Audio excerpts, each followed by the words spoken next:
मोहतरम बिलावल भुट्टो जरदारी साहब, chairman Pakistan peoples party, जनाब सैयद मुराद अली शाह, वजीर आला सिंध, जनाब सरदार मोहम्मद भाई खान महर, सूबाई वजीर ज़राअत, सूबाई वजीर revenue, chief secretary Sindh, secretary agriculture, secretary revenue Sindh, अस्सलाम वालेकुम वरहमतुल्लाहि व बरकातुहू।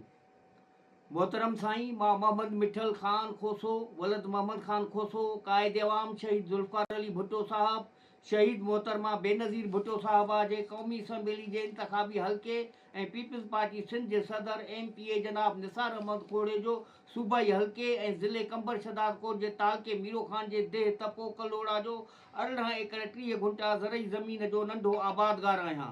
मुझे ज़मीन रेवेन्यू रिकॉर्ड जे 7 बेदाख़िला नंबर 166 में दर्ज आहे। मां अवां जे ख़िदमत में पंहिंजी हिकु अहम शिकायत पेश कयां थो। जीअं त सिंध जे वॾे वज़ीर सैयद मुराद अली शाह साहब 3 अप्रैल 2026 ते टेलीविज़न ते मीडिया ॾो दावा कई त कणिक जे इमदादी प्रोग्राम बेनज़ीर हारी कार्ड जे उसूल में कंहिं बि नंढे आबादगार खे नज़रअंदाज़ न कयो वियो आहे, पर इहा बि हक़ीक़त आहे त मूंखे हिन प्रोग्राम मां महरूम रखियो वियो आहे, जंहिंजी शिकायत 9 अप्रैल ते वॾे वज़ीर सिंध जे शिकायती सेल फ़ोन नंबर ते शिकायत दाख़िल कराई हुई। उन खां अॻु 27 फरवरी 2026 ते मोहतरम आसिफ अली ज़रदारी सदर इस्लामी जमहूरियत पाकिस्तान तरफ़ां ऐवान सदर इस्लामाबाद तरफ़ां चीफ सेक्रेटरी सिंध खे इंसाफ़ लाइ फ़राहमी लाइ लिखियो वियो हो। उन खां अॻु जॾहिं त 28 सेप्टेम्बर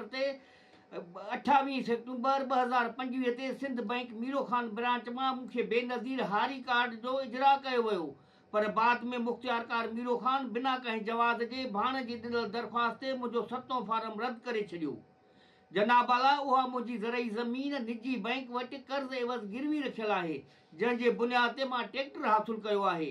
क़ानूनी तौर ते रखियल गिरवी ज़मीन जो रिकॉर्ड न रद्द करे सघिजे थो, न ई तब्दील करे सघिजे थो। उन जे बावजूदि मूंखे सिंध सरकार जे कणिक सहायता प्रोग्राम मां महरूम कयो वियो। हिन नाइंसाफ़ी जे नतीजे में मूंखे DAP ऐं यूरिया भाण जी इमदादी रक़म जी मद में 3,96,000 रुपयनि जो नुक़सानु बर्दाश्त करणो पियो। मूं कणिक जे फसल लाइ ओधर ते भाण ऐं ॿिया ज़रई ख़र्च पूरा कया हुआ। हिन वक़्तु मां सख़्तु मुआशी ज़हनी परेशानियुनि जो शिकार आहियां। मां वॾे वज़ीर Sindh, chief secretary Sindh, revenue ज़राअत खाते जा secretary, commissioner Larkano division, deputy commissioner, ज़िले काउंसिल कंबर शदादकोट जो चेयरमैन ऐं काउंसिल जा मेंबर, पाकिस्तान पीपल्स पार्टी जे उहिदेदारनि ऐं चूंडियल नुमाइंदनि समेत समूरा मूंखे अघूर निंड में नज़र अचनि था। जॾहिं त 9 महीननि खां अपील कंदो थो रहां, पर सरकारी इदारनि, वज़ीर आला सिंध, चूंडियल सूबाई सेक्रेटरी खां मूंखे रिलीफ न मिलियो आहे, न ई इंसाफ़।